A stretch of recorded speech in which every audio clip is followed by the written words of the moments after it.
We do. Is that mic Everyone have a on? paper copy? Yeah. Hard Is copy? that mic on? Is your microphone on? Could you just bang? No, it didn't. Mine's working, right? Thank Okay. you. All right. There how's we that? go. Okay. Thank you. Great. Thank you.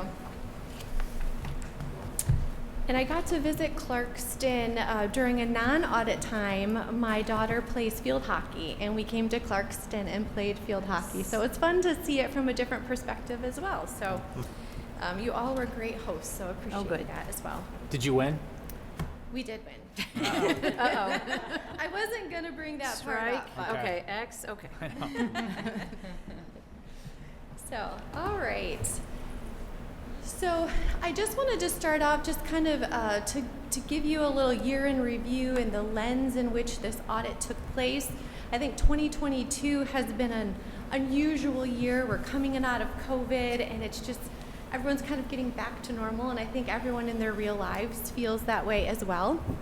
But just a kind of a few bullet points, what happened during the year. So the business office, they are busier than ever. The federal funding has been, Mary Beth I'm sure has shared with you, has been crazy. The rules, the requirements, and that in addition to audit preparedness and responding to a lot of requests, not only by us, but the federal government and other things. The state of Michigan has been, we'll talk about some of that, has been asking a lot of each business office in the state. So that's one thing. The Education Stabilization Fund, which again is the additional federal funding, that is considered high risk by the federal government. So when we get to the CFA part, you'll notice that we did audit that and what that means for the district. Most of our clients had that set of federal funds audited. We also had a GASB pronouncement accounting for leases. And then ongoing construction at the district. So in addition to Mary Beth's everyday job and the business office's everyday job, we also had additional things to consider as well. So keeping all of that in mind, the district once again received an unqualified opinion, which again is the highest opinion that a district can receive. So kudos to Mary Beth, her team, the district for that as well. Just a reminder of the MD&A. I think I highlight that each year. Encourage all of you to read that section. It's the most English version of the audit. Mary Beth has a hand in writing it, and it is a really nice summary of the audit if you don't want to read the entire thing. It does talk about different sections, so the long-term view of the district and then the short-term view of the district. The district-wide statements begin on, let me get there, page 14. And I do want to just, if you have your paper copy and you want to turn there, we can talk about, there was a question about the decrease in the net pension liability and the net OPEB liability. There is a summary on page 7, and I think that summary is a little bit misleading because to calculate the true pension liability and OPEB liability, you also have to take into consideration the deferred outflows of resources and the deferred inflows of resources, so it's not as dramatic a change as it appears in that schedule. But the decrease in those two liabilities was about $3.3 million for the net pension liability and just shy of $8.5 million for the net OPEB liability. And you can see those numbers on the bottom of page 19 in the reconciliation.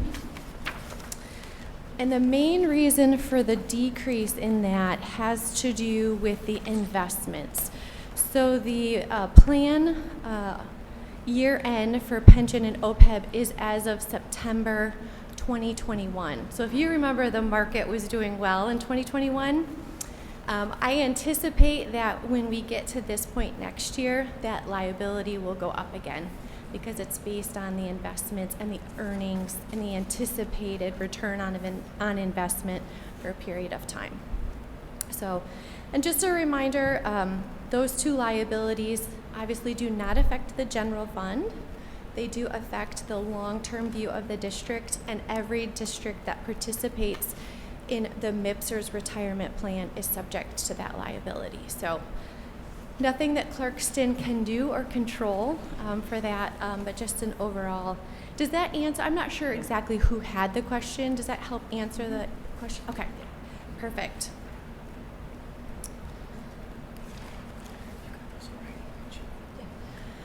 So just back to this slide a little bit, we have the district-wide financial statements on pages 14 and 15. These are the long-term view of the district. These are most like a for-profit business. So if any of you are used to looking at financial statements for a business, that's where it takes the capital assets, the long-term debt, all of the funds of the district, and combines it together. In comparison to, if you go to pages 16 and 18, and we're not going through a lot of in-depth numbers, but just to give you an overview of what they look like.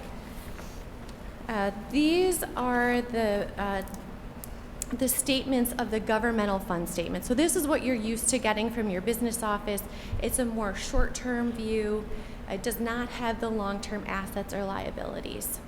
And then we have reconciliations on pages 17 and 19 to get to from one to the next.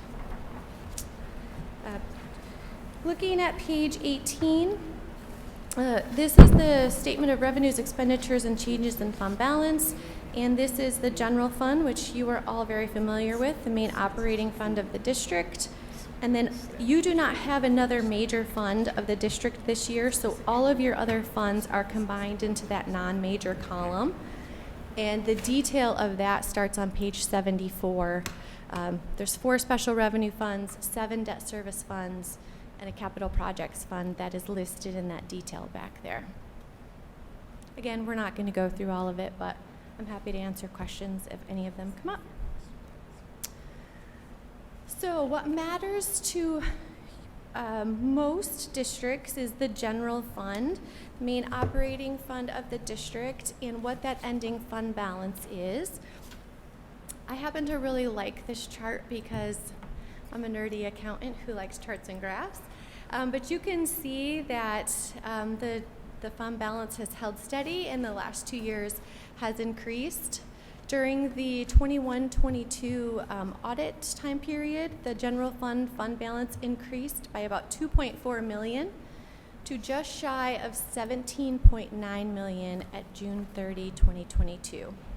And that does represent about just under 15% of the district's 22-23 budgeted expenditures. So Mary Beth may have given you a percentage. We take it again, we look at the fund balance compared to what you are going to spend it against. So looking at the future, sometimes people give you a figure based on the expenditures you had during the 21-22 year. So they should be fairly close, but they may be slightly different. And just a reminder that fund balance is important because you need to have a stable fund balance to make up for the time period in which the state does not pay state aid. So you get paid state aid July and August, but it's actually for the previous fiscal year. You don't get your first state aid payment for the next fiscal year until November. So that's why that is important for all of you. And looking at the general fund budget to actual, that is on page 20. If you want to turn the page there, this is a little bit hard to read. We're required to put the original fund balance, the original budget, which would have been approved in June of 2021, then the final budget, which would have been approved in June of 2022, and then compare that with the actual. And then you can see the variances there, positive and negative. We get to the ending fund balance of just under that $16.9 million that we discussed in the previous slide. But just looking at the expenditure budget there, Clarkston's dealing with larger numbers, and so sometimes people can look at those numbers and say, how could you be off $665,000? But on a percentage basis, it's 0.59%. So that is an excellent budget variance, and I know that Mary Beth takes her budget very seriously, as she should, and puts a lot of energy into managing that. So again, kudos to your business office for that as well. I'm not going to spend a lot of time on the notes. Everything you would ever want to know about any number in the financial statement is found in the notes. Here are a highlight of a few that are important. Cash and investments, capital assets, long-term obligations, all of that is included in there, and that starts on page 23 for those of you that are interested. And then as I indicated earlier, starting on page 74 is the a summary of the non-major funds that are shown in the front as well.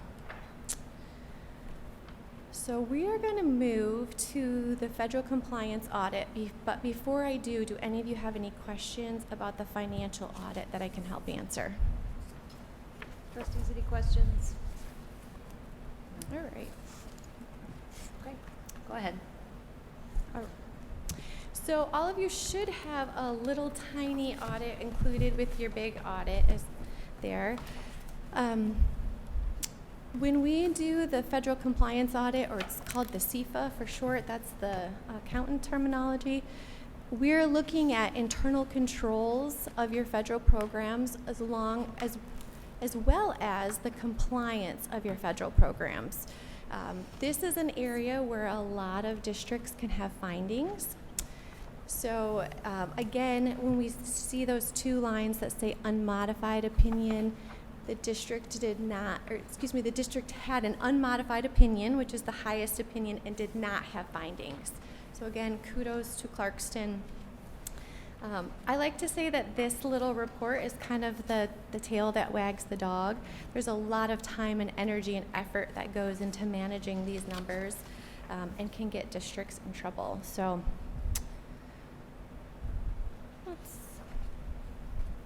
and just a summary, this is the total federal expenditures for fiscal year 22 compared to fiscal year 21. So relatively similar at about $9.8 million.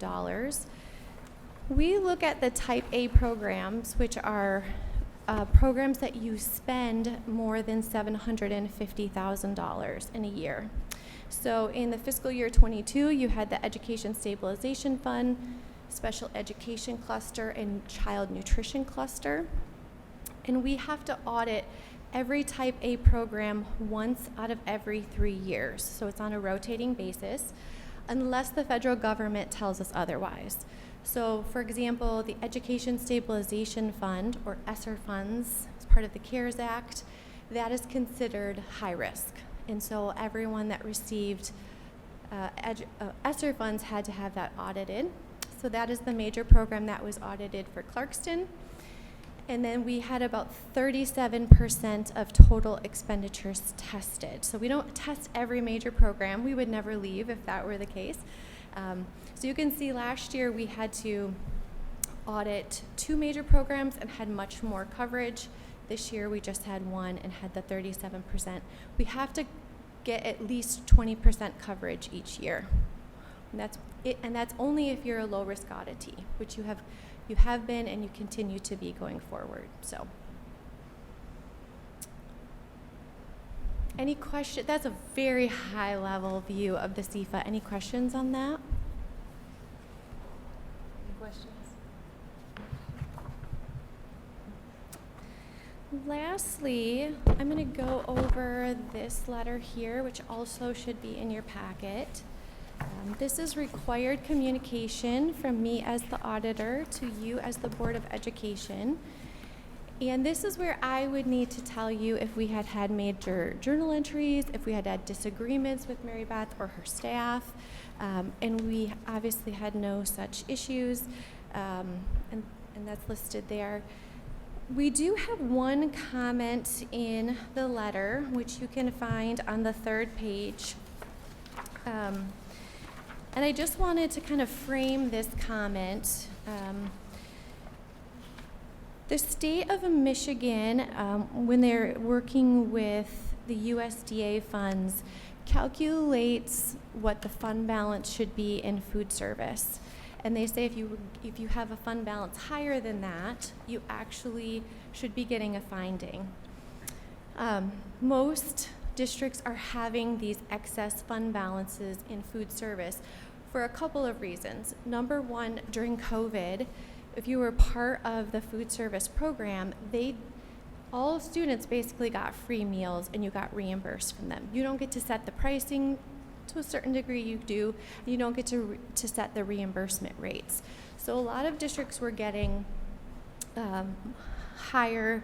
So if you were a district that did not have a lot of free and reduced population, for example, you only get the federal funding for that population. During COVID, in 20 and 21, you were getting it for all students, regardless of their economic status. So districts were getting much higher dollars from federal governments. On top of that, you are not allowed to spend money in your food service program without permission from the state of Michigan. You have to submit a very detailed budget in order to spend money, and we have supply chain problems. So the state of Michigan wanted all of the auditors to give all of the districts with excess fund balance findings in this area, and we all pushed back and just felt like it was ridiculous because it wasn't something the district was able to control on their own. And this is not just Clarkston, this is around the state. So the compromise is that the auditors would put a letter in the management letter to the Board of Education notifying them of this issue, but not raising it to the level of a finding, which could impact high risk, low risk status on the single audit, and it kind of just can potentially taint kind of the public's view of the district and their financial statements overall. So I just wanted to, Clarkston's not used to having comments in their management letter. It's not something that Mary Beth or the business office did. Almost all of our clients are getting this comment. So I just kind of wanted to frame that for you, just to give you a little light in which that is to be shared, so that you weren't thinking that it's something that the business office could control immediately. And it's something that each business office is going to have to work with the state and come up with a spend down plan, which I know Mary Beth has already done. So mitigation has already been put in place for that, but I just, again, wanted to give you a little frame of reference for that comment there. And then at the bottom of page 3 is also the fund balance discussion that we had earlier related to the ending fund balance and the percentage at which you ended with at June 30, 2022. Just a couple of things on the horizon to keep a lookout for the district. There's some new accounting pronouncements coming up. Continue to spend down the ESSER funding. That will probably be a major program again in the 23 fiscal year. Just as we talked about, continuing to monitor the spend down plan for the food service fund. And then you are almost done with some of your construction funds, although I hear that you just had a bond that passed, so congratulations to you. Each construction fund needs a special construction fund audit. So when that spending gets down, so we'll work with Mary Beth to make sure that gets done potentially the fiscal year 23, depending on what your balance is there. So just a summary, I think that for all of you, I know this is a lot of information I've thrown at you, but I do think there are 3 things that each board member should kind of take away from an audit presentation. And it's an understanding of what the audit opinion is. So again, that is an unmodified opinion. Did you have any findings? And as I said earlier, you had no findings in the financial audit or in the federal compliance audit. And probably most importantly to you is, did we make material journal entries during the audit process? And why that is important is because you want to make sure that you're getting good and accurate information monthly from Mary Beth, and you want to make sure people like me aren't coming in and changing what you're anticipating the fund balance will be. We had very few journal entries overall. I believe most of them were reclass journal entries just for financial statement presentation. So nothing that we would need to bring to the board's attention. So, any questions? I don't really have a question, Ms. Schaubin, but we have discussed the food service fund. I mean, you came to us earlier this year, correct? And we talked about this and talked about the spend down plan. So we are already aware of that and talking about that as a board, correct? Go ahead, Ms. Rogers. Last year, we had a spend down plan of around 269,000. We did do that spend down plan. The issue is going to be that we had such an enormous amount of profit in 21, 22 that now we have another over 1.3 million that we have to do spend down this school year. Okay. But we just found that out with the audit and FID. They gave us the amount. It's just over 1.3 million. So Matt food service director, has been notified, and he's working on a plan that we will be bringing to the board in the next month or two. Okay. And then we'll start spending it. Okay. But that's where we're at. There's nothing we can do to catch up to it, except for this year. This year we'll probably break even. I don't see a profit at all this year. But this past year we had such a large profit that even the 269 spend down, we still have to spend another 1.3 million this year. All right, thank you. And it can only be spent on food service items, so. Right. And is there a timeline for that? I'm getting asked here. I mean, a certain timeline for the spend down? The 1.3 million has to be spent by June 30th, 2023. Okay. June 30th. 23. Yes. And if we can't get it spent down, you can ask the state for an extension, but our goal will be try to get it spent. The only reason I could see it not getting spent is if we run into a supply chain issue. Okay. Other questions or comments? Great. Any comments from this side? Great. Okay. So good. We'll have a brief recap of this during our business meeting at 7 o'clock. Sounds great. All right. Very good. Thank Good. you. Okay. Well, why don't we take a short recess then? And I see Mr. Cozen here. Thank you so much for the help with the gear here. We're celebrating our student athletes tonight with an athletic presentation. We're going to take a quick photo, and we will start our business meeting at 7 o'clock.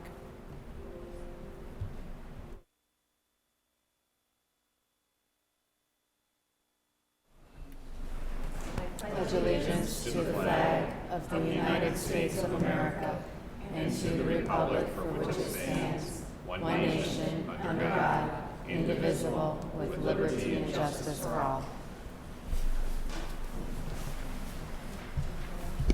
Mrs. McLean, may I have a roll call, please? Yes. Mr. Heyer? Here. Mrs. McGinnis? Here. Mrs. Egan? Here. Ms. Catalina? Here. Mrs. Crane? Here. Mr. Need? Here. Mrs. Horst? Here. This meeting is a meeting of the Board of Education in public for the purpose of conducting the school district's business and is not to be considered a public community hearing. There is time for public participation during the meeting as indicated in agenda items 3 and 9. Item 2 is approval of the consent agenda. May I have a motion, please?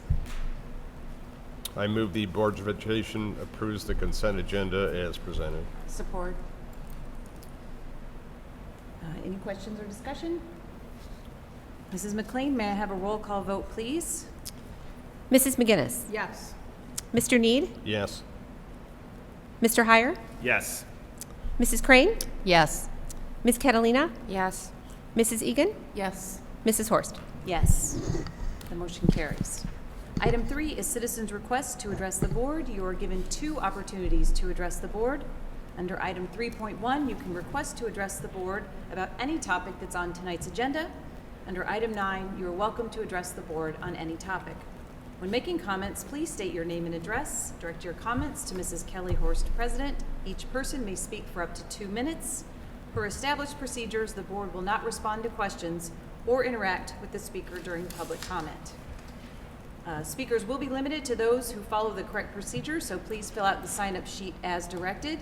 And while the sign-up sheet is being retrieved, I want to state that complaints about or against individual CCS employees in an open session are inappropriate and will be stopped if made in order to ensure that the rights of the individual involved, thank you, Ms. McLean, are protected.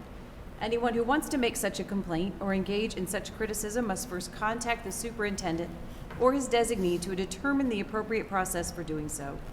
Please keep your remarks and your attention directed to the full board and speak either to an agenda item or to a matter of public concern. So I see we have 3 people who have signed up this evening. Cheryl, what did you think? Are we still interested in addressing the board this evening?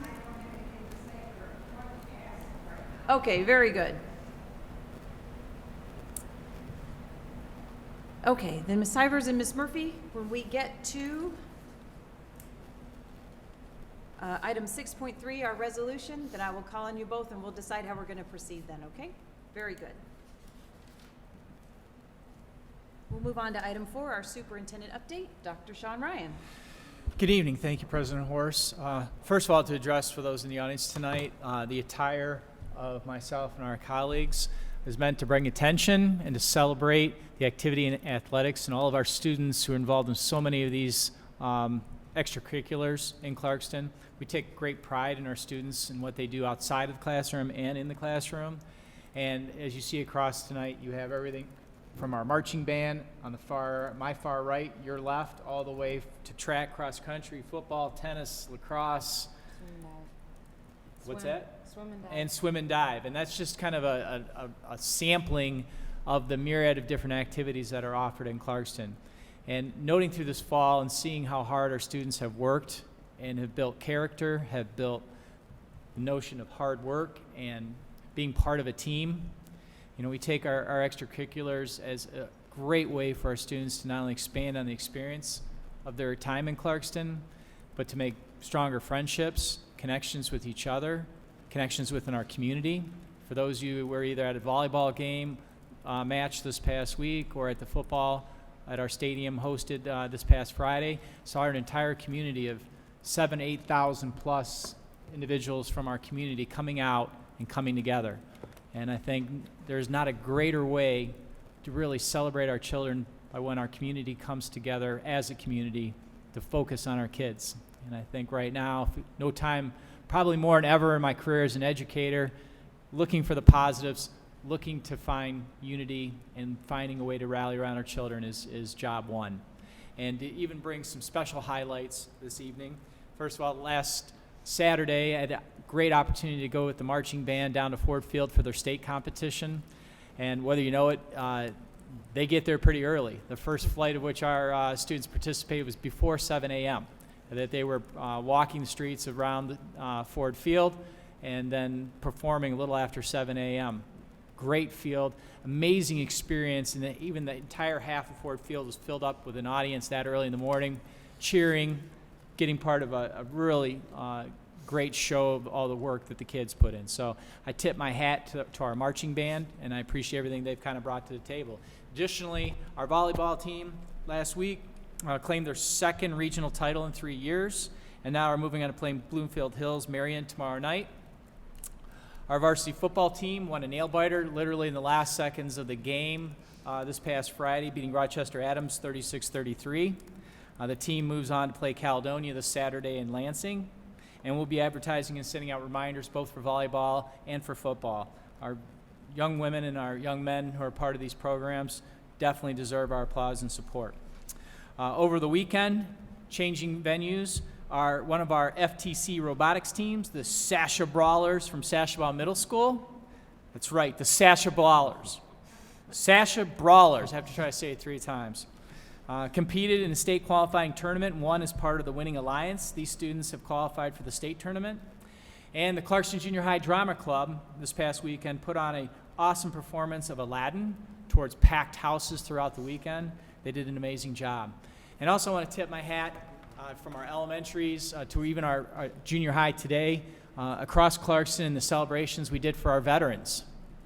And it was just an incredible, heartwarming, and great display of patriotism in America, and seeing our students honor our vets and having our vets in school I appreciated being able to rub elbows and really say thanks for all the veterans and what you've done to keep our country free and what you've brought to our community and helping making it strong. And I was very, very supportive, and it will be a continued tradition in Clarkston as we show that respect, that veneration, that appreciation for those who have sacrificed so much for our freedom. So I just want to say that again, and it shouldn't just be relegated to Veterans Day.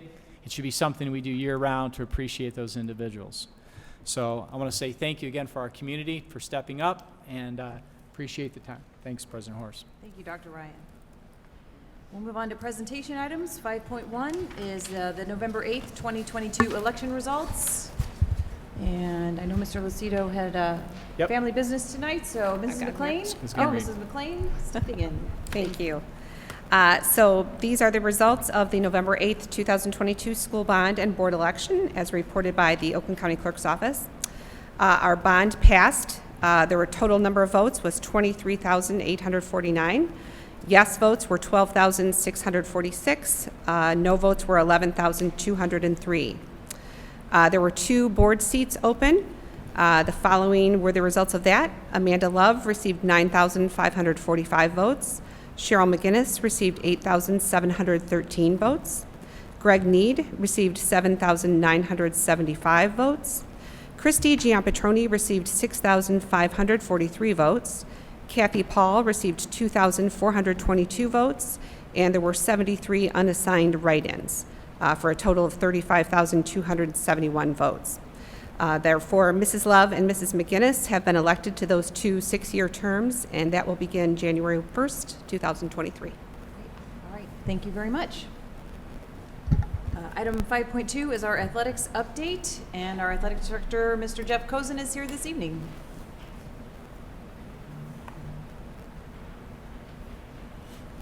Thank you, guys. I want to really kind of hit on what Sean said. You know, we got great kids, and every program that we have, top to bottom, whether it be the spring, the winter, and currently right now in the fall, our kids are phenomenal.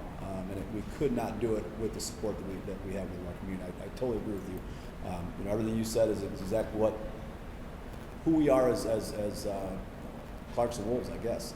You know, when you look at the amount of people that show up to volleyball and to football and to all of our fall events, our soccer game, from the travel to you know, Waterford Kettering and watch us unfortunately lose to DCC.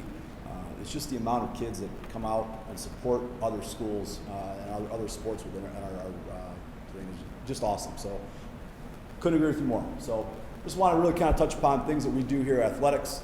I want to kind of break it down season by season. This is just a list of all of our coaches that we have. Fall sports in Clarkston, we offer sideline cheer. We've got cross country. We've got our dance team, football, golf, soccer, swimming and dive, boys tennis, and then volleyball. Those are all of our varsity and JV sports. When you look at the junior high availability for those students, you're looking at boys football, girls volleyball, freshman soccer, and then 7th and 8th grade football and basketball, and then kind of same thing. And the coaches are listed on there. We got a couple brand new coaches that are you know, newer to us. Number one, obviously Justin Pintar is a first-year coach for our football program. I go down the list, and Ian Jones has been with us for 3 years, and then the big one for us, obviously, Allie Smith. I'm sure you've seen all the articles that just came out with Allie. I mean, you talk about somebody that has persevered through, you know, just what it is kind of to be. When you look at a coach and what she brings to our kids, is phenomenal. You know, for those that don't know, she called me in about June and said that she was diagnosed with breast cancer. Kind of fought through it. She had surgery. Beginning of July, she said, I'll be right there for tryouts in August, and sure enough, she was there. Physically, she was there. I know that her mind was racing in another direction, and then probably 2 weeks after that, she said she had to go through some chemo treatments, and that they were preventative, and she's been battling that every day. I want to say that the senior night that we had, she had chemotherapy at 2 o'clock, and she was in the gym at 5. So just the amount of, I can't speak highly enough about all of our coaches, but for what Allie has done for our kids and how they rallied behind her has been phenomenal. Kyle Blake took over our freshman program this year. You're looking at those types of deals, and then obviously Matt Goebel took over for Steve Hermigger this year. So those were big shoes to fill. But that's our coaching staff as far as our fall is concerned. So just a couple highlights. Our cheer and dance team typically every year go to a senior citizen home, and they put on a performance. Our cheer team does for the staff and for the members of their home there, and they absolutely love it. I know that gentleman's face doesn't really show it, but he truly did enjoy himself. I know it wasn't as shitty as it was, but the cards that we get back and the thank yous that we get back, they do enjoy their time there, and it's something that I challenge all of our athletes when we have our fall, winter, and spring coaches meeting. I always say, go do something in the public. It's just not, like Sean said, it's not coming to us on game night or coming to us. I like for our kids to go out and do as well, and that's a huge component, obviously, there for cheer. Obviously, Sean touched upon it. This was an email, or the presentation was done last week, but we did beat Adams in a nail biter off to East Lansing. We were told today that Michigan State will not be allowed to park at that facility, so that will be open to us on Saturday at 1 o'clock. They scheduled the same time as Michigan State plays. Not that anybody watches Michigan State, but still, it's at least a college game that's out there. So that's a noon game, and our football team will play at 1. Winner of that game will play at Ford Field on the 26th of November for state championship. So that's kind of dance, cheer, and football. Our boys cross country team finished 4th in states. Our girls team finished 23rd. For those people that have ever met up to a cross country meet, it's at Jackson Raceway. Speedway. It's unbelievable watching the kids come through. Just you don't see anybody, and all of a sudden, out of the blue, here they come down the stretch. Quite impressive to watch. Our boys soccer team made it to the regionals, and again lost to Detroit Catholic Central. I don't know. I guess when you can recruit kids, it's a little different than playing kids that are just homegrown from your own team. But our kids had a great year, fantastic. Richie Ludwig was one of our senior captains, was runner-up to Mr. Soccer this year. Again, fell to a kid from DCC. So boys soccer and girls and boys cross country. Girls golf, they participate over at Pine Knob year after year, and that plaque that they have there, that's Dino. He's part of the grounds crew. He's a huge component of Pine Knob, the way it looks the way it does. He also is a volunteer for our Friday night football games. He'll come to girls and boys basketball game. He's a reserve. And they presented, Brooke Davis and Leslie Hallman presented them at Pine Knob with a plaque of just a thank you. I mean, there's not too many golf courses around Oakland County that open their doors up to boys and girls, and Pine Knob does for us. So it's just kind of a huge thank you to them. Boys tennis, good year. We did host the regional tournament.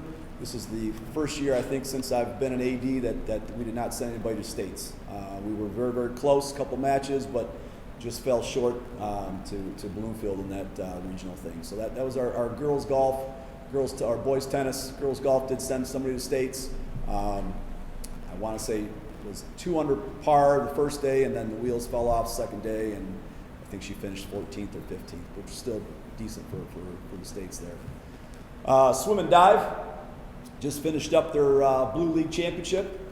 Finished up Oakland County is obviously there as well. So they are on their way to states. They're hoping to compete, at least send a couple kids to swim and dive with that. And then obviously volleyball, as Sean had said, they are playing tomorrow at St. Clair Community College. We got 2 teams that are 16 miles apart. We're going to drive an hour and a half up to Port Huron to go watch them play. Winner of that game hopefully will be Thursday night over at the semifinals for us, and at that point that would be at Battle Creek at the Kellogg Center, and then playing for the state championship for volleyball. If everything pans out tomorrow night, Thursday night, Saturday at noon. So we'll have 2 teams Saturday there. So again, that clip just says currently heading to the regional final. They beat Grand Blanc in that regional final. Our winter, kind of very similar. We're currently starting it right now, so we are in the swing of things as far as girls basketball is concerned. Boys and girls bowling, competitive cheer, dance, ice hockey, skiing, and wrestling. All started today. Boys basketball, swimming, I think that's it. We'll start next Monday. So they do stagger those two, so those guys have one more week. But the rest of winter sports all started today. Aaron Goodenough is a second-year varsity coach for our girls basketball team. Ken Clayton and Letitia Preston are in their second year for us. Nathan Breyer is a second-year coach. Brian Popolier, ski, second-year coach. And Brian Gibbs, second-year coach. Kind of all brand new to us as far as high school is concerned. Junior high offerings, very similar with that. We got boys and girls basketball, freshmen, 8th grade boys, and then volleyball is 8th grade girls, and then wrestling is 8th grade boys and girls on that one as well. And then Sashball, same thing. You got basketball, volleyball, and wrestling with those coaches respectfully there, kind of going through that. Kind of a new process, what we had started. Crystal and I put this in place last year, so we ran it in the fall, the winter, and the spring. So in lieu of just collecting physicals on the day of the tryout, which would be today, it takes up and it consumes the entire time, making sure it all, we had probably 60-some girls that came out into the gym today for freshman JV varsity. So in years past, all those coaches would be collecting physicals, and it just, you're left with a half hour worth of tryouts. So what we've done is we bumped it up a couple of weeks before tryouts start. So November 1st was when this was at. We had in the cafeteria from 3 to 5. The starts are staggering, so you can see ice hockey came in at 3 o'clock, wrestling was 3:20, and all the way down. And basically those coaches had a table. Crystal and myself had a computer making sure all the kids were registered in, and then they turned their physicals into the coaches right then and there. So again, when those coaches came today, they were already starting to try out, and it was a very streamlined process. So it was fantastic. Families were made aware through the announcements of e-blasts and social media, and district websites on those things. So very happy with that we put in place. It allows our coaches to coach at a quicker pace. Last one, spring, obviously coming up. Some of these sports I feel bad for because with weather in Michigan, spring sports really gets delayed until about May and June. But when you look at our offerings, again, for boys baseball, Addison Turk, brand new to our programs. Al Halardis took over for our varsity golf program. Brian has been there. Melanie Alarnay is our brand new girls varsity lacrosse coach. Rachel Vickers just stepped down over the summer. Rest of those, Katie Smith is brand new to us as of a few years ago, and the rest of those have been there. So you're looking at baseball and golf for boys, lacrosse and girls and boys, soccer and girls, softball for girls, tennis girls in the spring, and then boys track and field there. Obviously, junior high offerings just follows through with that. You have baseball, golf, softball, and track. And then the big one is 192 kids come out for 6th and 7th grade track at Sashball. It's more herding cats for Capizzoli than it is running track, but he does a fantastic job with that at that level for sure. Last year we sent 14 student athletes that committed to the next levels of play in the 2021. We saw a huge decline just simply due to COVID. You felt bad for those kids because money simply wasn't there. So on numerous of things, the transfer portal really kind of impacted our kids. But in years past, we've had upwards of 30. Last year was at 14, and again, I really see a decline just because the money wasn't there and COVID really had an impact. It gave those kids one more year to participate. So now you've got a kid who should be out of there in 4 years. Now he's there for 7 years because he was granted a COVID year, a redshirt year, an injury year. So it took scholarship money away from our kids, but we're hoping to get that on an incline here in the next few years here again. We had 583 student athletes that registered to participate in the fall just this year.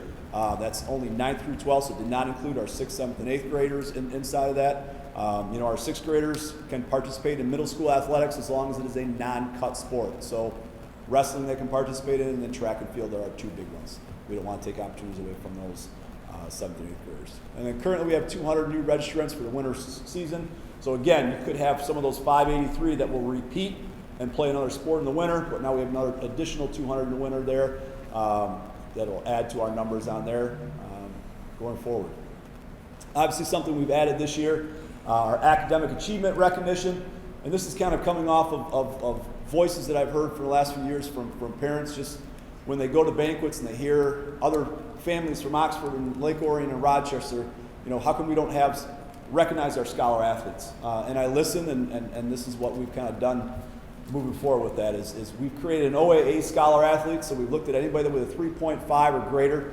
We'll deem them as an OAA Scholar Athlete. And then the Alpha Wolf, you have a little pin that I just gave to you. It's on your desk. All of our students that are an Alpha Wolf will receive one of those pins, a 3.7 GPA or higher. Will receive that award. So again, looking at a banquet now, as Sean just said, for them to balance everything that they're doing, yes, they're tremendous athletes, but to put their academics in the forefront, and that's really what these kids are, student athletes. So we want to continue to honor them and congratulate them on what they're doing. So this is something that's brand new to us this year with the OAA and then the Alpha Wolf that we instilled in there. MHSA tournaments that we're hosting currently this year. Clarkston was very excited. We put in for it year after year after year. This year we got tennis and volleyball, football and soccer in the fall. In the winter we got boys basketball and girls basketball. March 1st, 5th, and 7th, and I think it's the following week, so it's Monday, Wednesday, Friday, back to back. So in the wintertime you guys will have districts to attend there.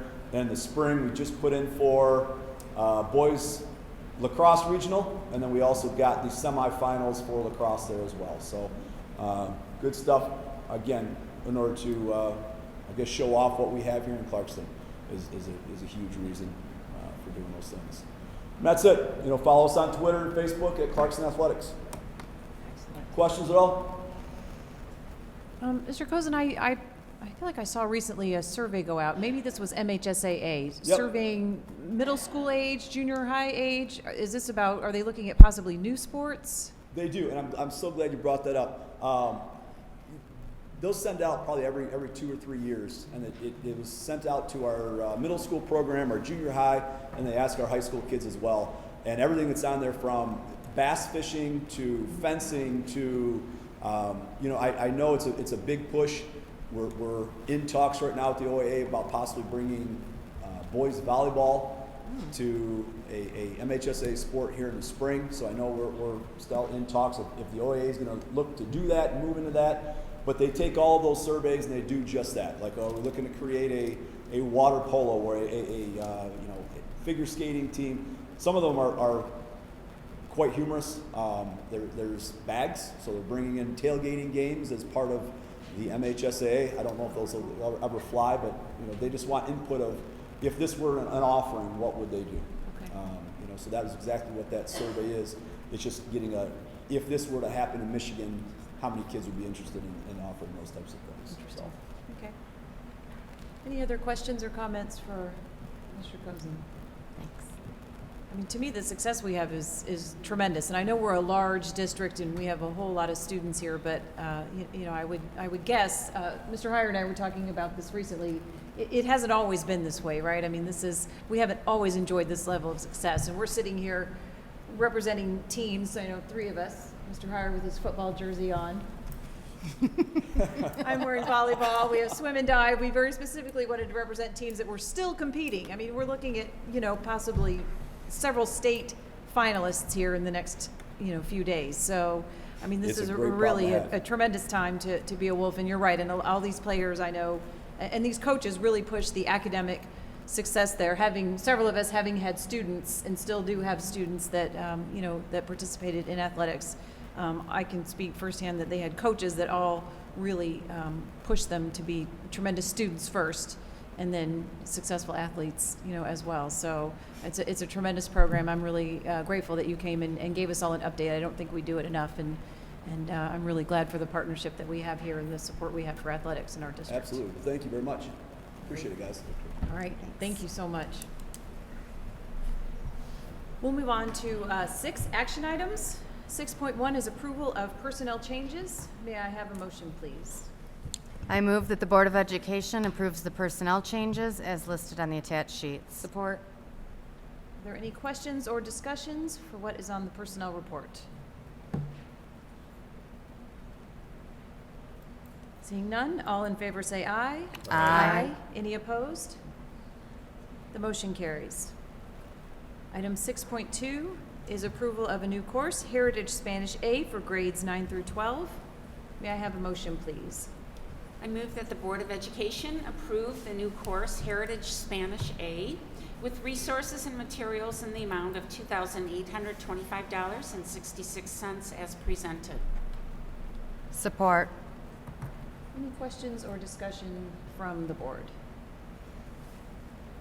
And I know I had asked, I know we have both Ms. Mahoney here and Mr. Bialis, having come up through TLC recently, and I'm a new member on that, and so I just heard kind of the final approval of this, but I was really intrigued with this course, and so wondered if maybe you could just give everybody just a brief, maybe explanation.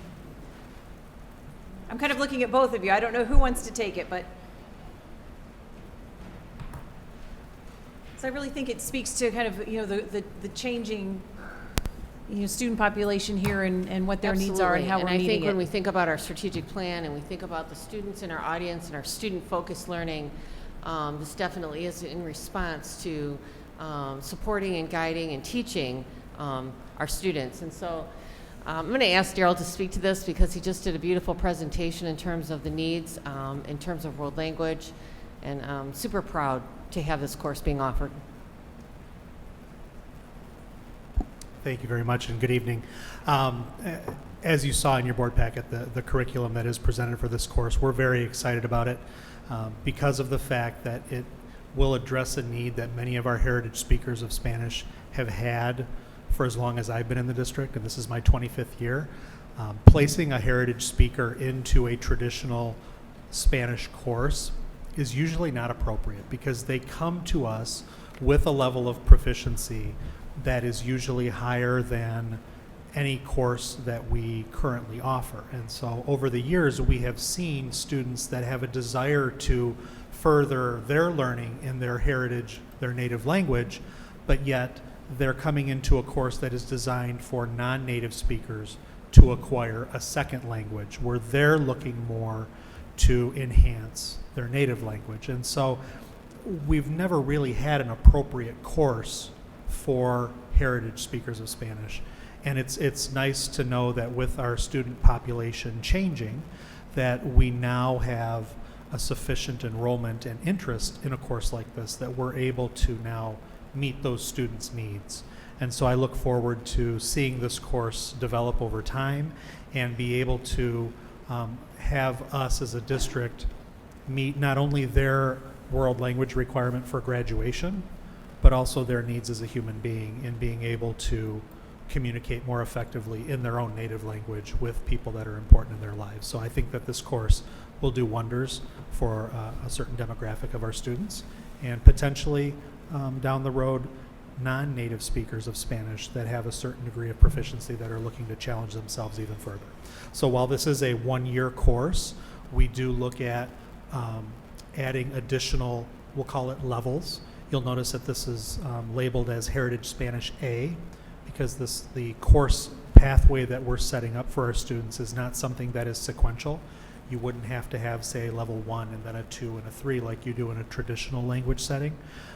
Our hope is that this will look more like an ELA course for speakers of Spanish, and so they can enter into the program at any particular level. So you're seeing the Heritage A course this year, and our hope is that we'll bring back to you next year a B and then a C, so that students that want to continue in multiple years can do so. We're very excited. Thank you. Thank you. Thank you both. Any other questions or comments? No. Okay. All in favor say aye. Aye. Any opposed? That motion carries. Item 6.3 is approval of the resolution regarding gun safety and safe storage. May I have a motion, please? I move that the Board of Education approve the adoption of the resolution in support of gun safety and safe gun storage as presented. Support. Mrs. McGinnis, I'll turn it over to you then, maybe Yes. to give us an overview. So this resolution is one that came to us from a community member, Mr. Henry Wollison, and the policy committee, myself and Ms. Egan, sat down and reviewed not only the documentation that Mr. Wollison provided us and some research of his own, but the resolutions that were passed by both West Bloomfield and Southfield schools. We looked at those policy resolutions. I'm sorry, we're so policy oriented here. So we looked at those resolutions and we made some tweaks to it to align it more directly with Clarkston, and in specific, the whereas that speaks to continuing the internal trainings and measures regarding safe schools here. Is there anything you'd like to add, Mrs. Egan? No, when we looked at this, what we really wanted to do in terms of the outreach with our other benevolent organizations out in the community, we wanted to put some verbiage that had a little bit more action in it, that there was something really that we can do in coordination with them in terms of communicating these practices and making them aware of it as well. Because in our discussion at policy committee, we just realized that it really isn't enough for just us here within our school community to be discussing this and putting this in, for instance, in the back to school packets, making families aware of what safe storage is, but also just working with community members in coordination with, really making our whole community understand what safe storage is and what it means. So you might see in the resolution part of this, the second part, where we're touching in on, I don't want to really say hierarchy, but we kind of go on the outside and then specifically what we can do here within the district. So we just reordered it and tried to clean up some of the language. We adapted some of the best verbiage out of some of the other districts and also what Mr. Willison had given to us. So, and I don't know if Mr. Ryan wanted to comment on this at all, or, No, I think as an organization that focuses on children and their overall wellness, I think looking at nationally in terms of statistics that surround children who are injured or killed by guns in the house, that I think it's a great piece for our school board to be able to bring it to the community conversation and to bring awareness and reminders. I think you can't remind too much, and I don't think most people do things on purpose in terms of setting up dangerous situations, but I think it's all of our responsibility in the community to look to protect our children. And this is an area that I think the school boards, all organizations need to stand together in terms of looking at that safety within a house. So I appreciated that, and I also appreciated the community coming to us to look for us to evaluate this, and that we can be part of the solution as opposed to pushing more of the problem. If I may just add to that, Ms. Egan's comments regarding the involvement of community and other entities is really an essential part here, because the storage of these weapons, guns, are in the home. They're not in our school district. So for us to have a resolution of such a kind, it really begs to speak to the community and engage the community in what we want to partner with them to keep our students safe, or children safe throughout our community. So that was the reason why we really worked to devise our resolves to address the combination of the district and the community. Mrs. McGinnis, would you do me a favor, and how about if you read the resolution? We can have any other board members make comments, and we had two audience members who had signed up to address the board on this issue before we vote. Clarkston Community Schools Board of Education, resolution in support of gun safety and safe gun storage. Whereas, the safety and well-being of our students, teachers, and staff is a top priority in Clarkston Community Schools. Whereas, in Michigan, gun violence is the second leading cause of death in children and teens. Whereas, rates of death from firearms among ages 14 to 17 are now 22.5% higher than motor vehicle-related death rates. In the United States, middle school and high school age children are now more likely to die as a result of a firearm injury than from any other single cause of death.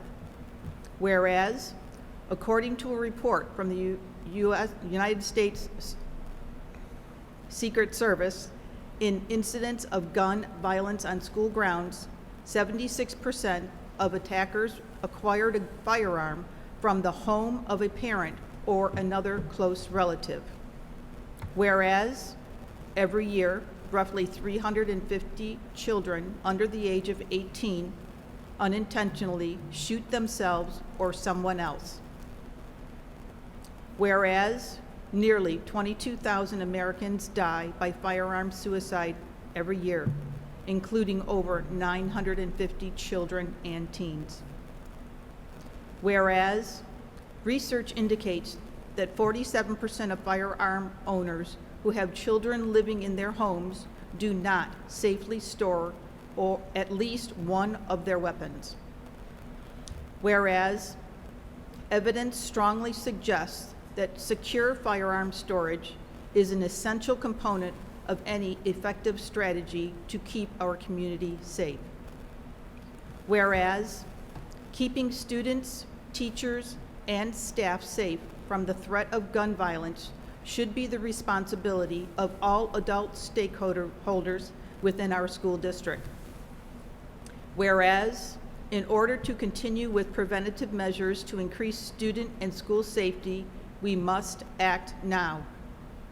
Whereas, the Board of Education and Superintendent acknowledge a safe living environment at home and in the community is paramount to overall student safety and well-being. Now, therefore, be it resolved that the Board and Superintendent will continue to work with local law enforcement agencies, medical and mental health agencies, and nonprofit organizations to collaborate in the communication of the importance of secure storage of firearms. Be it further resolved that the Superintendent shall periodically communicate the importance of safe firearm storage and other firearm safety and violence prevention measures to the district and community during Gun Violence Awareness Month and at other appropriate times. Be it further resolved that the superintendent and staff shall periodically disseminate materials stressing the importance of secure storage of firearms and include such material in the registration packet requiring parent or guardian acknowledgement of receipt with other annual notifications that are distributed to all school district students. Be it further resolved that the district will continue the internal training and measures currently in place as identified during the recent safety and security audit and increase efforts to inform district parents of their obligation regarding secure storage of firearms in their homes, as well as other gun violence prevention safety measures. And finally, be it further resolved that this resolution shall not be construed to conflict with any existing Michigan or federal law. Thank you. Trustees, what comments have you? Ms. Crane? Yes, sorry. Thank you. I first of all just want to say thank you to the policy committee for doing the work that you did to look at it, to read it, to research it, and to put it forth for this resolution. This is something very near and dear to me. One of my very good friends is actually on the Oakland County Be Smart team, and we've had many lunches since pretty much the day she moved from Canada. She took up this mantle.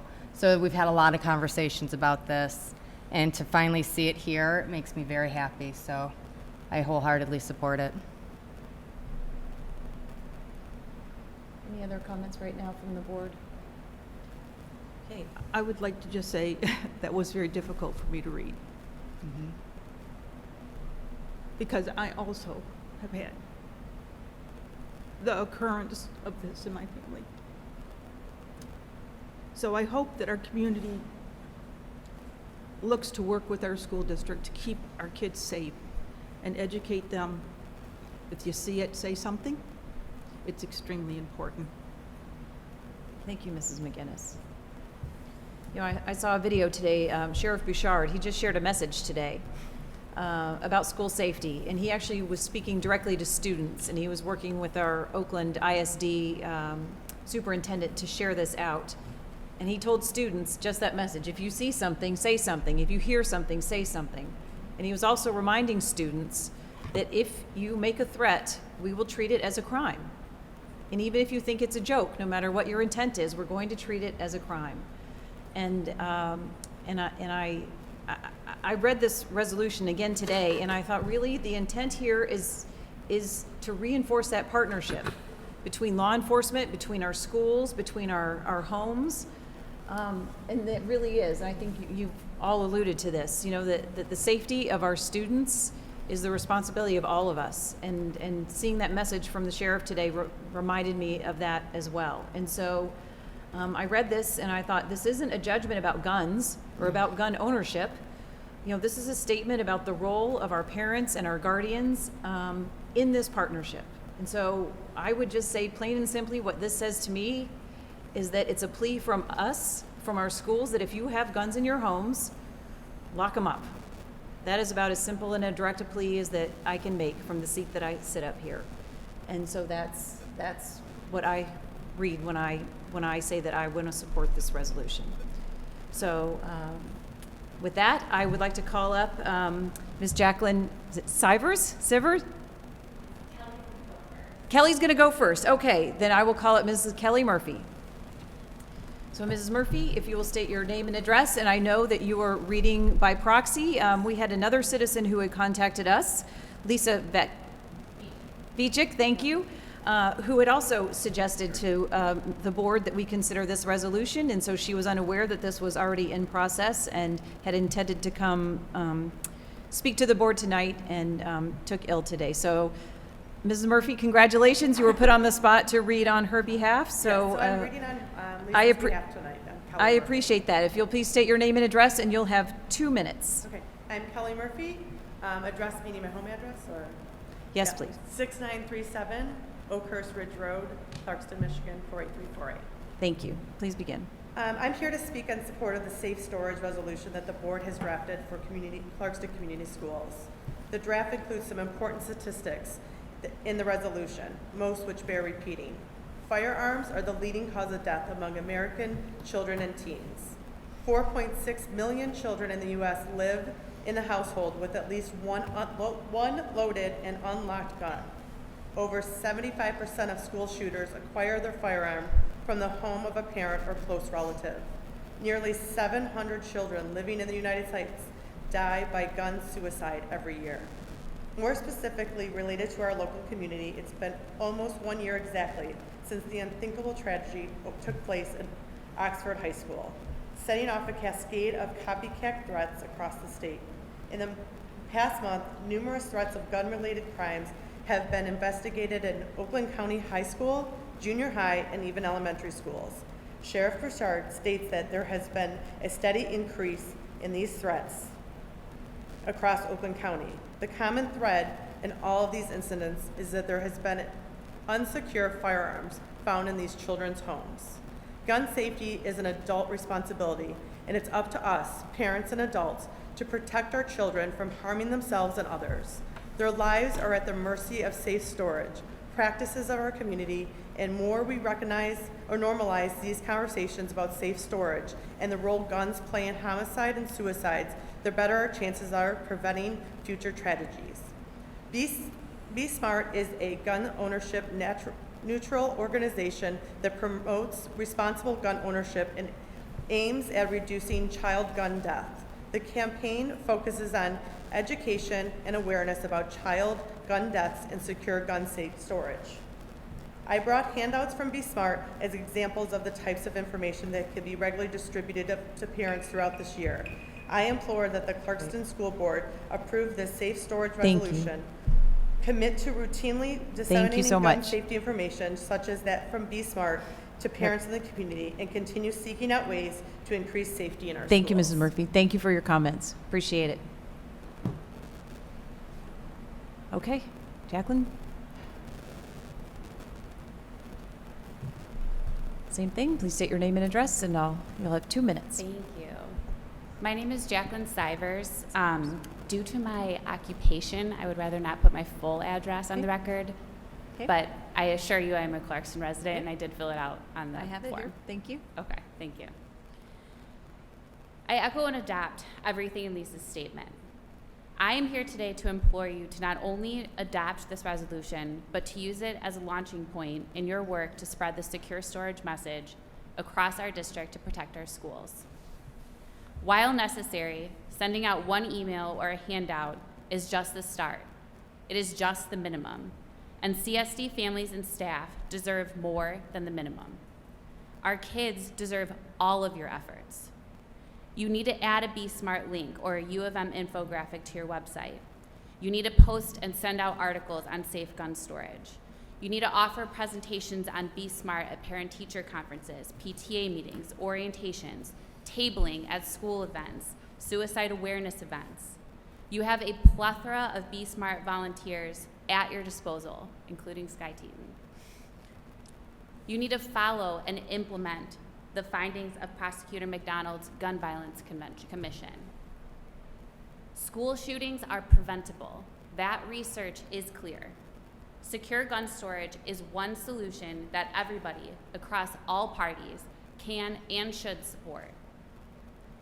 To be able to honestly and accurately state that this Board of Education is doing everything it can to make our kids safe, you actually have to do everything. Our children deserve everything. I am tired of dropping off my kids at school wondering if I made the right decision, fearful that I recklessly put them in harm's way just by taking them to school. It is your job, your public duty, your elected position of being a steward of school safety to alleviate that fear. Passing, implementing, but building on this resolution is part of the solution. Thank you for spreading the word of safe gun storage. Thank you very much for your comments. Any final thoughts from the board before we vote? Seeing none, Mrs. McLean, may I have a roll call vote, please? Yes. Mr. Need? Yes. Mrs. Crane? Yes. Mrs. McGinnis? Yes. Ms. Catalina? Yes. Mr. Heyer? Yes. Mrs. Egan? Yes. Mrs. Horst? Yes. Motion carries. Item 6.4 is approval of the 2021-22 audit. May I have a motion, please? I move the Board of Education approves the June 30th, 2022 audit as presented. Support. There we are, Ms. Rogers and Mrs. Chauvin. Could you come up and just give a brief summary?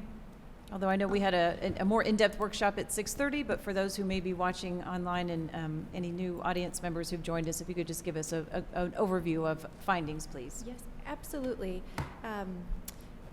Clarkston Community Schools received an unqualified opinion for their 21-22 fiscal year financial audit. They also received an unqualified opinion for their federal compliance audit.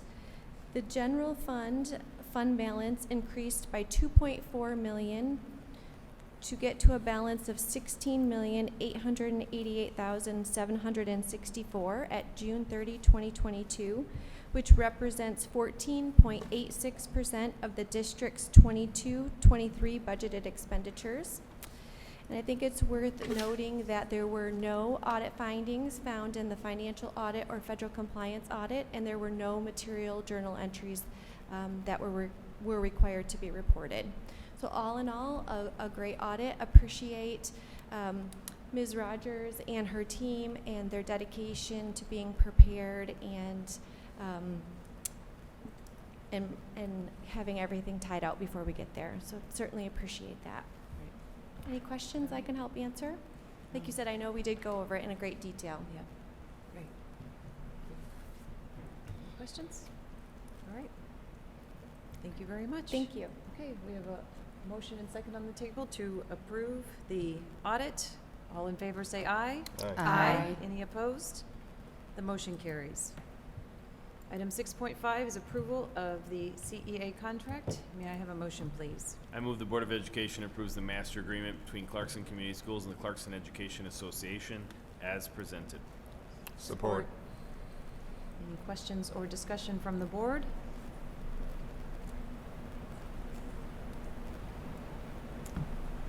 You know, I would just say before we vote on this, you know, that I think there's a reason that we started the year fully staffed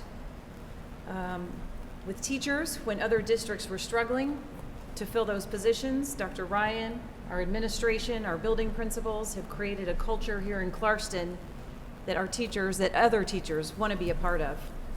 We treat people fairly. Right now we've got, and I think this is a conservative estimate, about 6,300 years of teaching experience showing up in our classrooms every single day in Clarkston.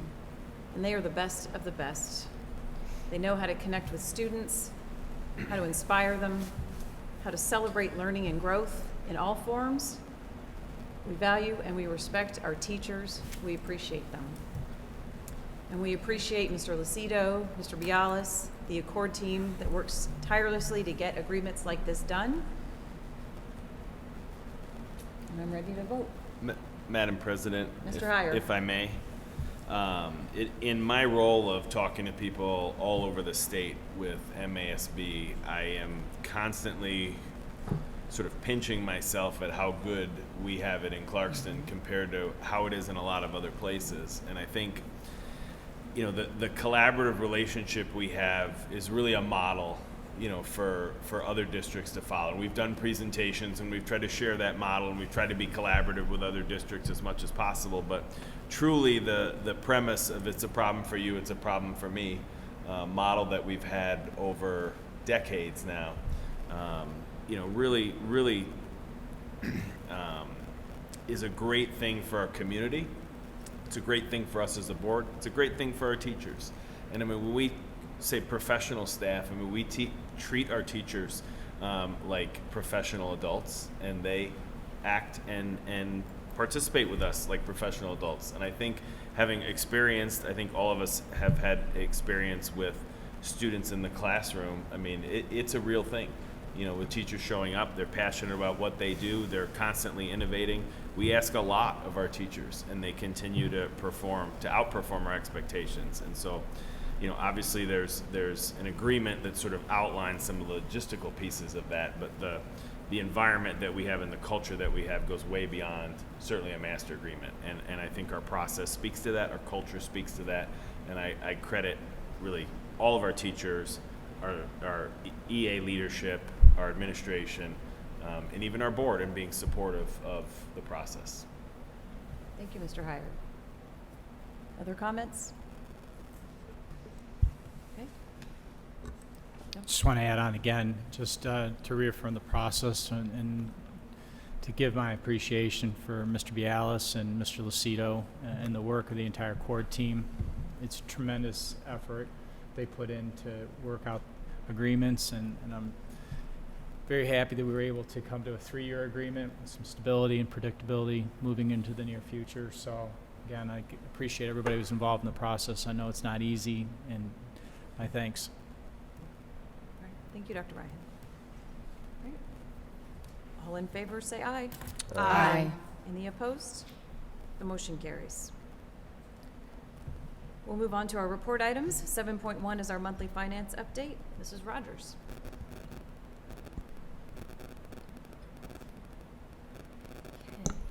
So tonight's financial update will be for September and October, so we'll get you through to October 31st, 2022.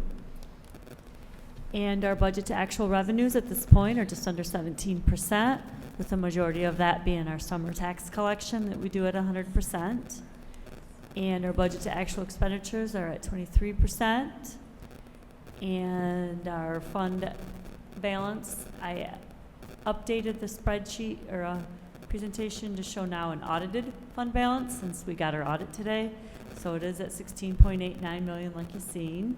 That's our June 30, 2022.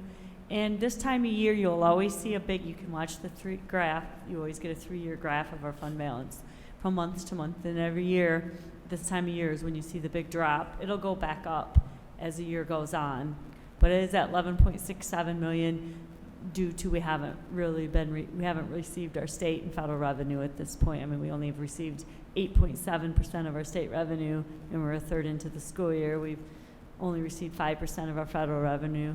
So that's why you see that big drop. We're still trying to collect a lot of revenue, but we've already started spending the money July 1st. So you were given the check registers for September and October and all the detailed information from September, October. Do I have any questions on any activity that happened in those 2 months? Any questions for Mrs. Rogers?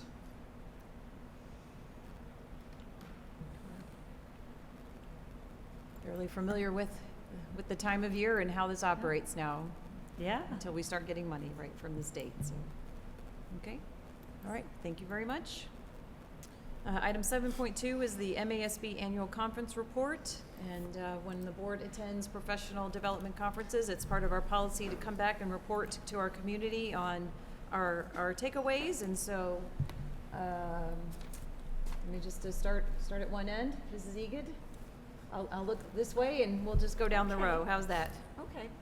I will just pick my favorite workshop, which was, I attended it with Mrs. Crane, and it was on the board's role in increasing student achievement. And I'm just going to give one little tidbit. This was my favorite part, where we got to see a video of students, a student who was struggling with reading, and then another student who was clearly very fluent and above grade performance. And we talked about some of the things that created fluency in reading. And our favorite part, I think, was when we got to go through something very similar in the workshop ourselves. And the passages that the students were reading was actually from a Mark Twain book. And then what we went through was the montellation of Traxeline. And it really was a lot of gibberish, a lot of words used that you really didn't understand. And I'm going to read a little bit of it so you can get a feel for what it was. But at the end, we had an assessment, and it was based on what we read. So just give me a moment to read this. The montellation of Traxeline. It is very important that you learn about Traxeline. Traxeline is a new form of Zienter. It is montilled in Sarastana. The Sarastanians gristyrulate large amounts of Fivon and then bracter it to quasyltraxeline. Traxeline may well be one of our most leucocized sneeze laws in the future because of our Zienter lessilage.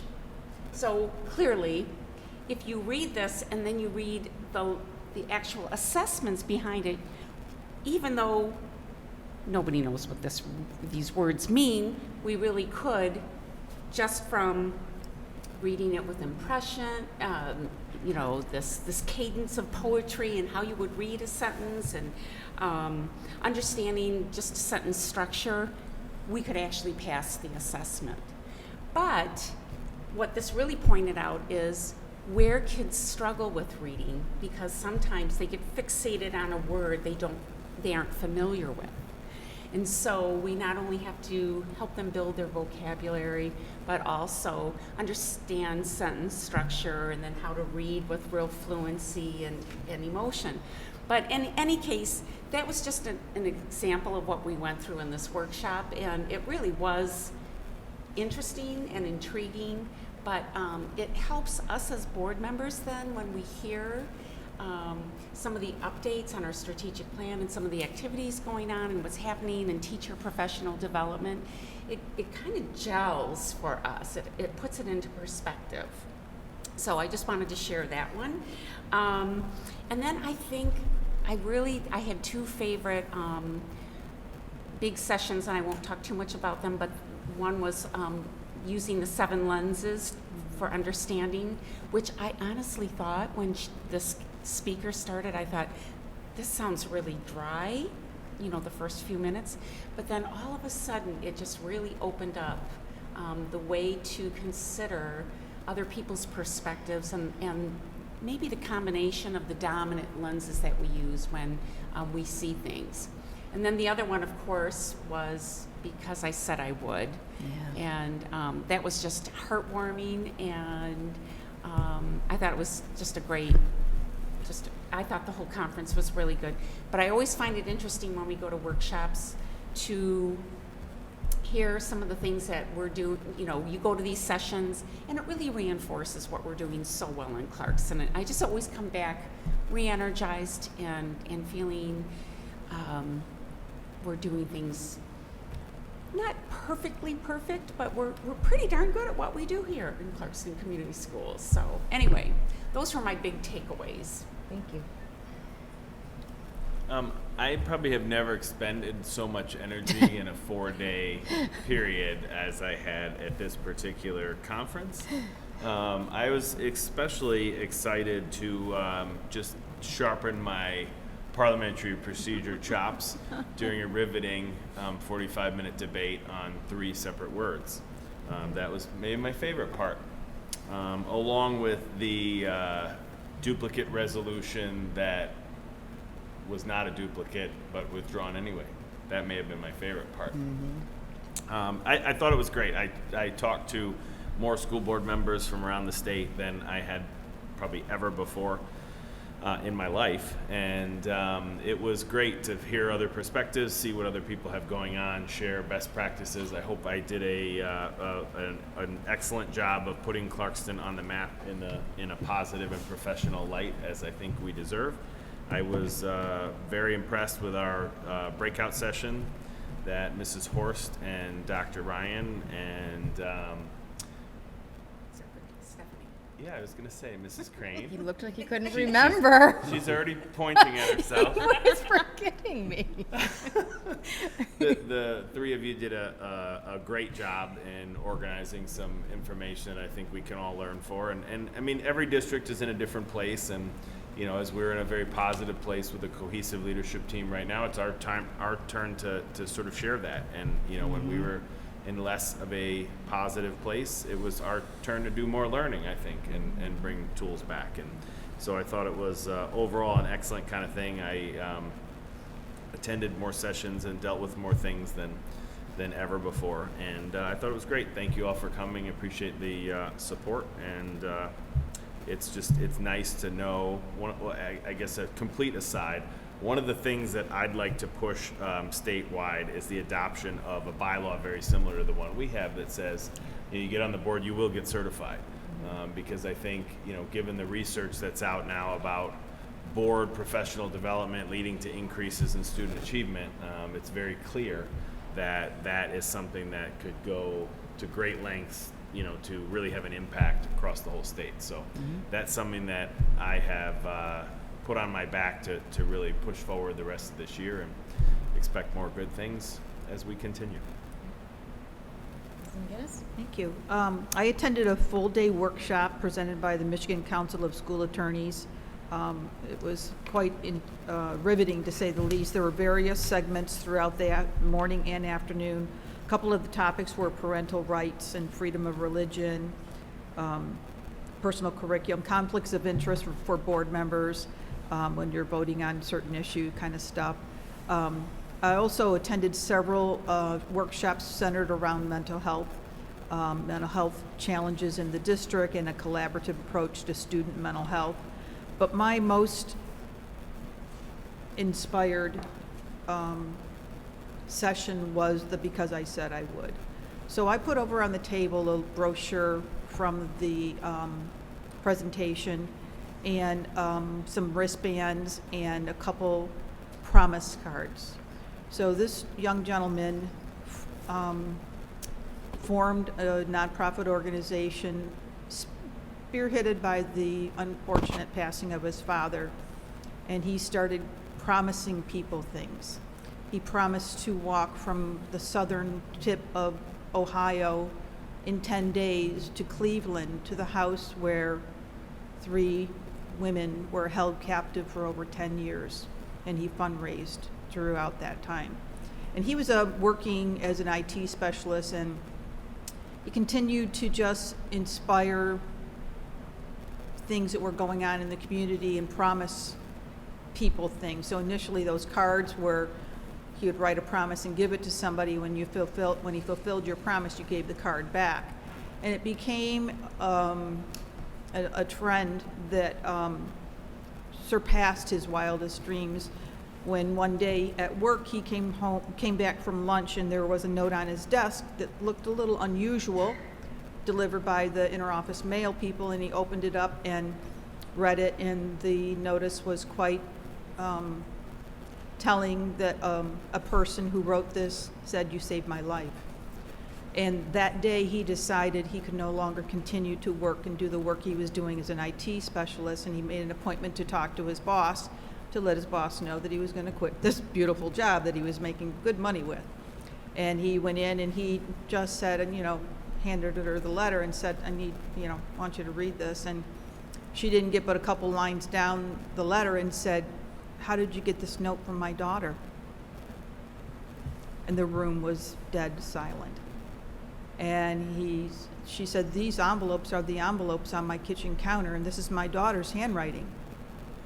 And lo and behold, her daughter had been following this young man's blogs for a couple years since he started these promises, and that was the day he quit his job and formed this organization. So there's a brochure over there. There's a couple promise cards and a couple bands. It was the most inspiring speech I had ever heard. He has now created a retreat for families that are bereaving the loss of a member, where families can come and work through the loss. But it was extremely moving, and to be able to talk the way he talked that entire time without breaking himself was just remarkable. But that was one of the best parts of the whole weekend for me, because I promise to do everything I can for our students. Thank you, Mrs. McGinnis. I'll wrap up. You go ahead. I attended a program on crisis communication, which is very interesting. Sadly, it's a topic that we all need to be conversant in. And the speaker gave through several examples of the need to balance, the need to present information because everybody wants it, with the need to be accurate, because there's nothing that can be more devastating than passing in the heat of trying to get something out quickly and getting it wrong. So that was very interesting, and picked up some useful tips there. I also attended the school attorney's all-day program, a very interesting discussion on free speech rights of educators. Particularly, the Supreme Court had their decision a few months ago in the Coach Kennedy case about the varsity football coach who was disciplined for engaging in prayer activity at the 50-yard line.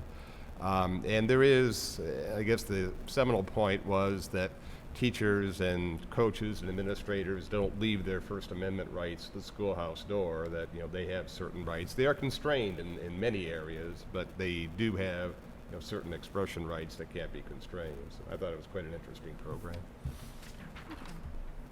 I was hoping I would start because I knew I would be just saying a lot of what other people Sorry. said. I'll look your way next time. That's okay. Before I talk about the things that I went to that other people didn't, I would just echo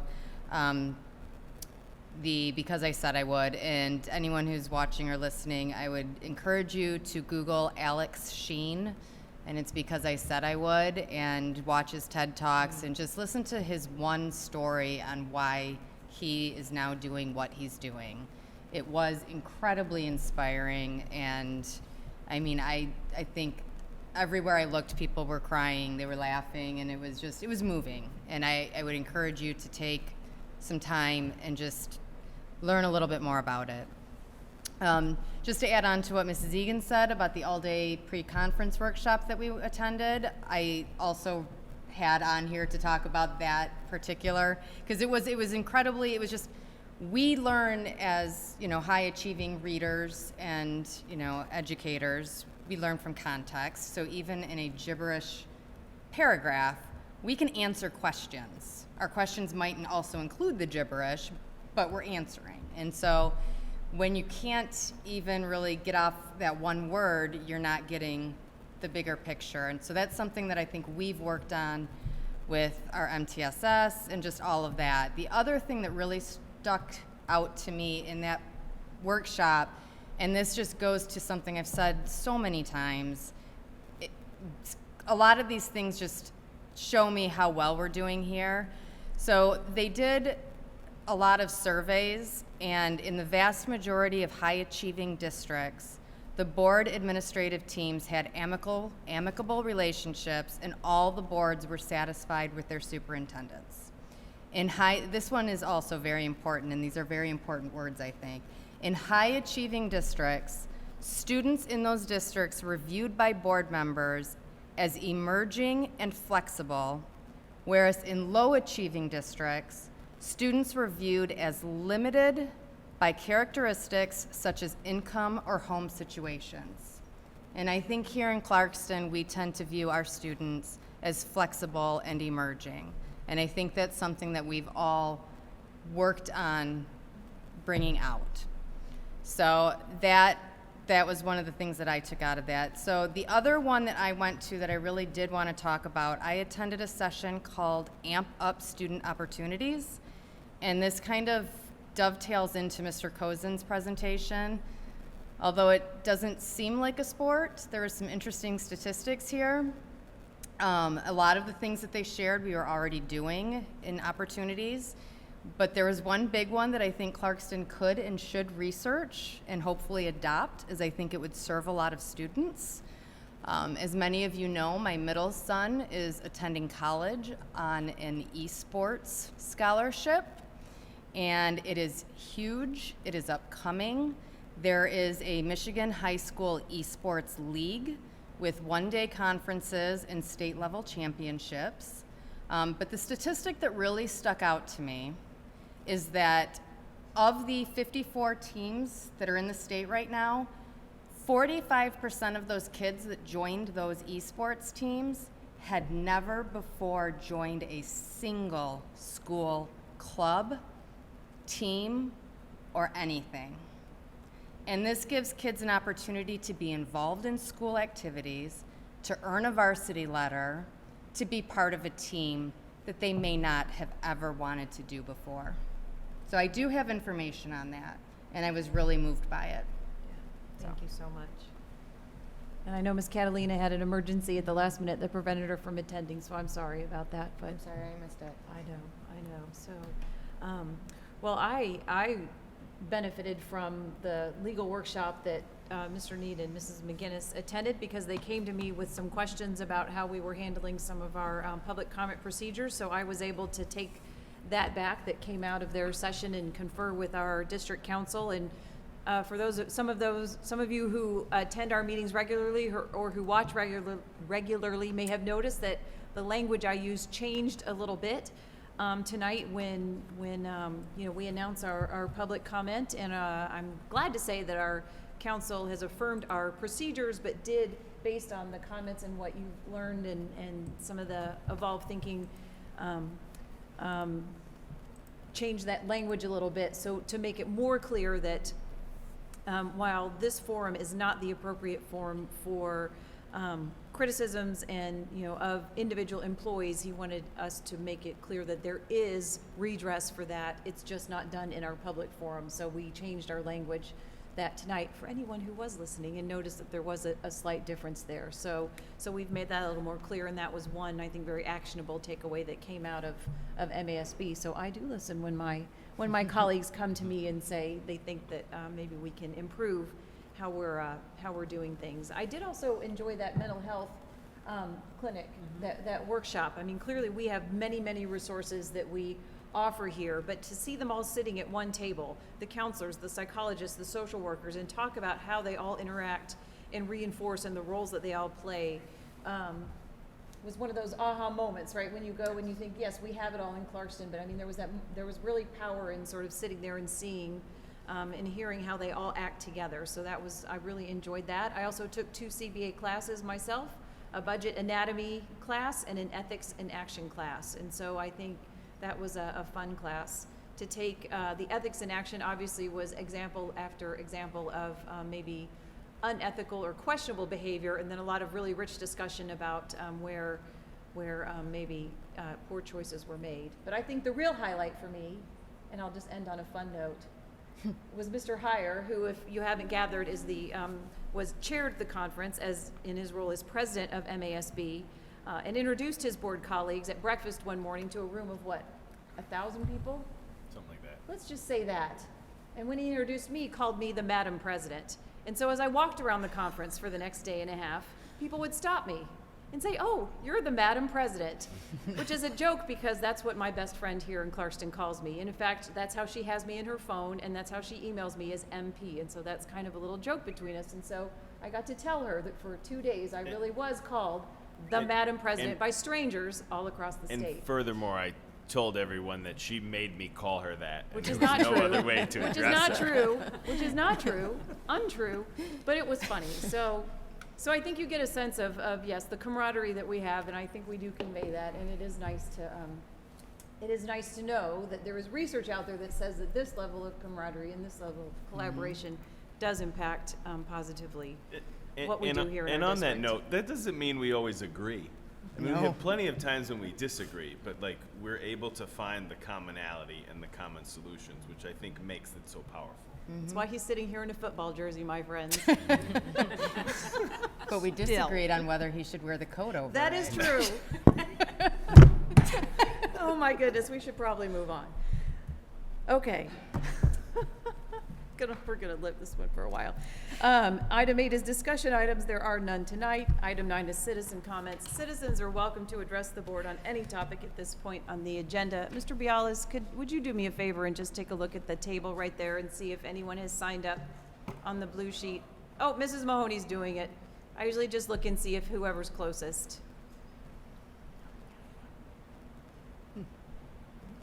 Great.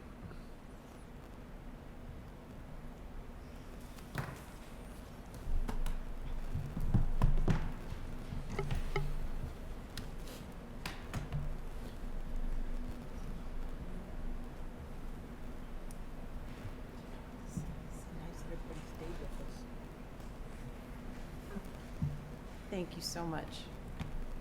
Hello, my name is Ken Zurich, One moment, please. and I'd like to just spend a few minutes with you about parent-teacher conferences. I'd like to start with just some data that I have. Okay, Those, Mr. Zurich, just give me 1 second here. Would you spell your last name for me, please? Zurich, Z-U-R-E-K. All right, sir, if you'll state your name and address, and you'll have 2 minutes to address the board per our policies. Ken Zurich, 6318 Gulfview Drive, Clarkston, Michigan. Thank you. I'd like to talk a little bit about parent-teacher conferences. And over the last 3 years, for obvious reasons, there's been changes. And I guess I want to just share the data that I had gathered from this recent parent-teacher conference. I have one student in Clarkston School left. I have 3 children, 2 others that have passed through and have graduated. So this year, I consumed, I guess, 33 emails, whether I sent them out or the teacher sent them to me for the one student. I find that a little bit high for doing a parent-teacher conference. 2 of the teachers used Zoom. 1 failed because I couldn't use the voice with them, so we ended up using the phone. 3 of them used Google Meet. 1 used a phone, independent of the Zoom person trying to use the Zoom. And 1 person used Sign Up Genius for organizing the parent-teacher conference. Now, I'm not here to criticize the technology. I think it's good. I come from a company that is worldwide, so these types of techniques are used frequently.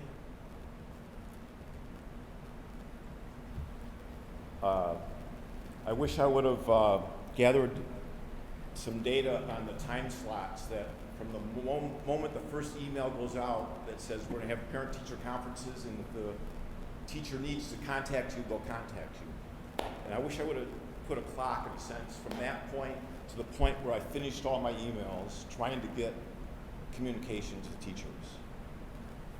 I didn't, though. And then I wish I would have taken the time to gather all the different options that I had from each teacher.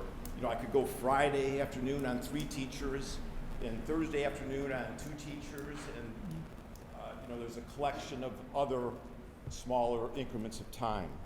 Mr. Zerk, thank you for your comments. I'm sorry, we have a 2-minute limit, and I appreciate that. And I can No. have someone from the administration follow up We'll with meet you on with you this. right now. Our team, we can continue the conversation. But your point's well taken. Thank you, sir. Yeah, we'll adjourn the meeting here momentarily, and we can follow up with Mahoney. you. Item 10 is information items. Our next Board of Education meeting, we have a self-evaluation workshop on Monday, December 5th, and our regular meeting will be Monday, December 12th.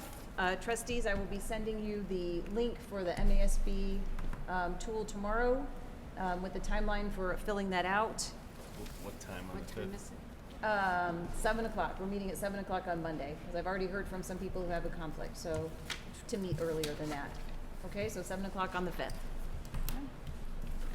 Item 11 is adjournment. May I have a motion, please? I move to adjourn. Support. All in favor, say aye. Aye. Aye. Any opposed? Motion carries, and we are adjourned. Thank you very much.